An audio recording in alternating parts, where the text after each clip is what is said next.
এই যে আমাদের দেশে লেখা হয় লা ইলাহা ইল্লাল্লাহু মুহাম্মাদুর রাসূলুল্লাহ পাশাপাশি, এটা কোনো হাদিস দ্বারা স্বীকৃত না ছিল। বিশ্বনবীর আংটিতে ছিল লা ইলাহা ইল্লাল্লাহু মুহাম্মাদুর রাসূলুল্লাহ, কিন্তু লা ইলাহা ইল্লাল্লাহ ছিল উপরে, মুহাম্মদ রাসূলুল্লাহ ছিল নিচে। এটা পাশাপাশি ছিল না কখনো, এইজন্য এটা পাশাপাশি এভাবে আনেন নাই। ইহুদি খ্রিস্টানদের চক্রান্তের মাধ্যমে সর্বপ্রথম যেই জিনিসটি দিয়ে মানুষের ঈমান ধ্বংস করা যায় সেই জিনিসটি হল কালেমার বাক্য।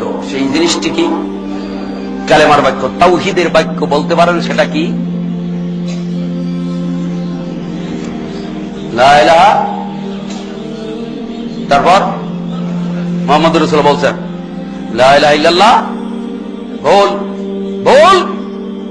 এই জায়গায় যারা আছেন আলেম ওলামা হাজি গাজী অনেক লোক আছে, আমার বিশ্বাস।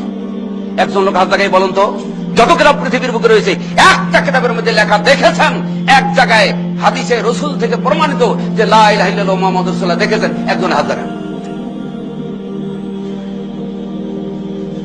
কি প্রমাণিত হলো? নাই।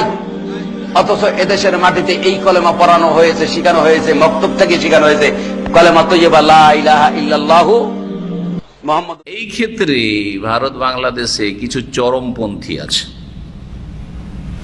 বেশি চরমপন্থী থেকে সাবধান। যারা এরকম চরমপন্থী তারা খুব বেশি চরমপন্থী, আর তাদের আসলে জ্ঞানটা অত্যন্ত সীমিত। সহি আকিদার দাবিদার, কিন্তু সহি আকিদাকে সংরক্ষণ করতে পারেনি। সহি আকিদা বড় বড় আলামা আইম্মা থেকে নিতে পারে, শিখতে পারেনি। এরা পড়াশোনা কম করে, এলেম কম রেখে কথা বেশি বলে, যার ফলে এই গুমরাহির শিকার। লা ইলাহা ইল্লাল্লাহ মুহাম্মাদুর রাসূলুল্লাহ কালেমা বলা যাবে না, শুনেছেন এরকম কথা? শিরক হয়ে যাবে, জাহেল যেই কথা বলবে। আমরা হাদিস আসি, সরাসরি সাহাবী আব্দুল্লাহ বিন উমর রাদিয়াল্লাহু তাআলা আনহুমা বলছেন যে কালা রাসূলুল্লাহ সাল্লাল্লাহু আলাইহি ওয়াসাল্লাম, রাসূলুল্লাহ সাল্লাল্লাহু আলাইহি ওয়াসাল্লাম বলেছেন বুনিয়াল ইসলাম আলা খামসিন, ইসলামের ভিত্তি স্থাপিত হয়েছে পাঁচটি বিষয়ের উপর। পাঁচটি বিষয়ের উপর। প্রথম হচ্ছে শাহাদাতে আল্লাহ ইলাহা ইল্লাল্লাহ, লা ইলাহা ইল্লাল্লাহর শাহাদাত প্রদান করা। ওয়া আন্না মুহাম্মাদার রাসূলুল্লাহ, আর মুহাম্মদ সাল্লাল্লাহু আলাইহি ওয়াসাল্লাম আল্লাহর রাসূল, এই কথার সাক্ষ্য প্রদান করা। এগুলোকে কি বলা হয়? এগুলো কি বলা হয়? ইসলামের খুঁটি বা স্তম্ভ বলা হয়। আরকানে ইসলাম, ইসলামের পিলার বা স্তম্ভ বা খুঁটি বলা হয়। তো আরকানে ইসলাম কয়টি? পাঁচটি। এর দলিল হচ্ছে রাসূলুল্লাহ সাল্লাল্লাহু আলাইহি ওয়াসাল্লামের এই প্রসিদ্ধ হাদিস। জি হ্যাঁ, প্রথম হচ্ছে কি? দুটি বাক্যের শাহাদাত বা সাক্ষ্য প্রদান করা। হয় বলবেন কালেমা তাইয়্যিবার সাক্ষ্য প্রদান করা, শুধু কালেমা বলবেন না, এটা দেশীয় কথা, এটা ইসলামিক কথা নয়। বলবেন যে কালেমা তাইয়্যিবার সাক্ষ্য প্রদান করা, আর কালেমা তাইয়্যিবাতে দুটো বাক্য আছে, ঠিক আছে? আর না হলে বলবেন যে দুটো কথার সাক্ষ্য প্রদান করা। একটা কথা হচ্ছে লা ইলাহা ইল্লাল্লাহ, আল্লাহ ছাড়া কোনো সত্য উপাস্য নেই, এ কথার সাক্ষী দেবেন আপনি। আর মুহাম্মাদুর রাসূলুল্লাহ, মুহাম্মদ সাল্লাল্লাহু আলাইহি ওয়াসাল্লাম আল্লাহর প্রেরিত রাসূল, এ কথার সাক্ষ্য প্রদান করবেন। জি হ্যাঁ, সেটা আপনি আশহাদু আল্লা ইলাহা ইল্লাল্লাহ ওয়া আশহাদু আন্না মুহাম্মাদার রাসূলুল্লাহ বলে বলেন, বা আশহাদু আল্লা ইলাহা ইল্লাল্লাহ ওয়া আশহাদু আন্না মুহাম্মাদান আবদুহু ওয়া রাসূলুহুই বলেন। আর সেটা লা ইলাহা ইল্লাল্লাহ মুহাম্মাদুর রাসূলুল্লাহ বলেন, আপনি উজ্জ্ব করে বলেন, সবটাই জায়েজ। এই ক্ষেত্রে ভারত বাংলাদেশে কিছু চরমপন্থী আছে, বেশি চরমপন্থী থেকে সাবধান।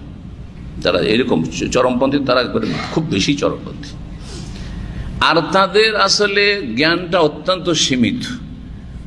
সহি আকিদার দাবিদার, কিন্তু সহি আকিদাকে সংরক্ষণ করতে পারেনি। সহি আকিদা বড় বড় আলামা আইম্মা থেকে নিতে পারে, শিখতে পারেনি। এরা পড়াশোনা কম করে, এলেম কম রেখে কথা বেশি বলে, যার ফলে এই গুমরাহির শিকার। লা ইলাহা ইল্লাল্লাহ মুহাম্মাদুর রাসূলুল্লাহ কালেমা বলা যাবে না, শুনেছেন এরকম কথা? শিরক হয়ে যাবে, জাহেল যেই কথা বলবে, জাহেল। লা ইলাহা ইল্লাল্লাহ আলাদা একটা জুমলা, জুমলা তাম্মা, পূর্ণ একটি বাক্য। আর মুহাম্মাদুর রাসূলুল্লাহ, মুহাম্মাদুর মুবতাদা, রাসূলুল্লাহ, রাসূল মোজাফ, আল্লাহ মোজাফ এলাইহি, আর একটা জুমলা। আমরা কত কথা উজ্জ্ব করে বলছি, বলি না? কি খাবেন? না, আমি খাবো না, শুধু না বললেন, বুঝতে পারেন না? মানুষ বুঝছে না? বুঝছে না, বুঝছে। তো কেন লা ইলাহা ইল্লাল্লাহ মুহাম্মাদুর রাসূলুল্লাহ বলা যাবে না? হ্যাঁ, তাহলে সৌদি আরবের ফ্লাগে যে লা ইলাহা মুহাম্মাদুর রাসূলুল্লাহ, তাহলে সৌদি আরবের ওলামারাও বুঝে না যে এতদিন ধরে লা ইলাহা ইল্লাল্লাহ মুহাম্মাদুর রাসূলুল্লাহ ফ্লাগ এই দেশে চলছে। আউযুবিল্লাহ, জাহেলদের কথা, মূর্খদের কথা। যতই বড় বড় বক্তব্য শোনাক আর অনেক সহি কথাই বলুক, কিন্তু এদের বিভ্রান্তি আছে, বিভ্রান্তি থেকে সাবধান। এরকম চরম পন্থা অবলম্বন করবেন না। আর একটা হচ্ছে শিথিলপন্থীদের দল, শিথিল পন্থা। সেটা হচ্ছে লা ইলাহা ইল্লাল্লাহ মুহাম্মাদুর রাসূলুল্লাহ জিকির পাঠি, লা ইলাহা ইল্লাল্লাহরও জিকির করে আর মুহাম্মাদুর রাসূলুল্লাহরও জিকির করে। এরা আর এক গুমরা, আর এক গর্তের লোক। এদের থেকেও সাবধান, এদের থেকেও, এই বদ আকীদা থেকেও মুসলিম ভাই বোনদেরকে পাক করতে হবে। জিকির কার? আল্লাহর। সুতরাং জিকির হবে লা ইলাহা ইল্লাল্লাহ। এটা অসম্পূর্ণ জিকির হবে না, ইল্লাল্লাহ শুধু জিকির হবে না, জাহেল। কারণ জিকির হচ্ছে ইবাদত, আর আল্লাহর হুকুম, আল্লাহর হুকুম আগে আপনারা পালন করছেন না প্রথম কে পালন করেছে? প্রথম কে পালন করেছে? স্বয়ং রাসূলুল্লাহ সাল্লাল্লাহু আলাইহি ওয়াসাল্লাম। কানা খুলুকুল কোরআন, তার চরিত্রই ছিল কোরআন। তার মানে আগে তিনি কোরআনের বাস্তবায়ন করেছেন আর তারপরে সাহাবীদেরকে শিখিয়েছেন, ঠিক না? তাহলে ইল্লাল্লাহর জিকির যদি ইসলামে থাকে, তাহলে আগে রাসূলুল্লাহ ইল্লাল্লাহর জিকির করবেন না, একদিন তো করে দেখাবেন। তারপরে আপনার ভারত উপমহাদেশে আল্লাহর জিকির আছে। আল্লাহর জিকির যদি ইসলামে থেকে থাকে তো রাসূলুল্লাহ সাল্লাল্লাহু আলাইহি ওয়াসাল্লাম বা সাহাবীরা করবেন না? কেউ না, তো জীবনে থেকেও করেন না। হুহুর যদি জিকির থাকে, অথবা ফাস আনফাসের জিকির থাকে, আর লতিফার জিকির থাকে, তো করে দেখাবেন না রাসূলুল্লাহ সাল্লাল্লাহু আলাইহি ওয়াসাল্লাম? এই অধিকার কে দিল আপনাদের মুরব্বীদেরকে, এই ভণ্ডদেরকে, বুজুর্গদেরকে? জি হ্যাঁ, আল্লাহ হেদায়েত করেন এবং তাদের গুমরাহি থেকে আল্লাহ মানব জাতিকে, মুসলিম ভাই বোনদেরকে রক্ষা করেন।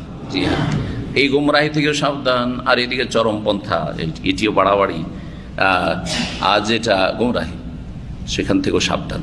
মধ্যম পন্থা অবলম্বন করবেন সব কিছুর ক্ষেত্রে। কোরআন সুন্নাহ যেইভাবে সাহাবারা বুঝেছেন, তাবেঈনরা বুঝেছেন, ওইভাবে বোঝার চেষ্টা করবেন। ফাইন আমানু বিমিসলি মা আমানতুম বিহি, তাদের মতো আপনার ঈমান, ইসলাম, তাওহীদ, জিকির, সবকিছুই হবে।